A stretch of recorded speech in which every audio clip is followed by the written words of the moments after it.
na bato hanggang mamatay. Diba kapatid na rin, ano? Pagkasama na kita. Meron ba? Kaya lang sumusunod dahil takot sa asawa. Kita mo, pagka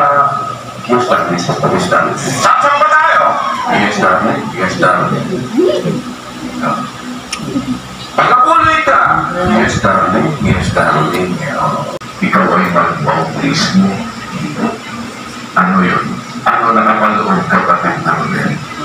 22:16 naggawa, pasa tayo. At ngayon, bakit ka tumitigil? Magtindig ka at ikaw ay magbautismo. At hugasan mo ang iyong mga kasalanan na tumatawag sa kanyang pangalan. Yung tanong pag magbautismo, pagbugas ng kasalanan. Kaya nga sinabi ni kapatid na Rodel, sa ikapagpapatawad.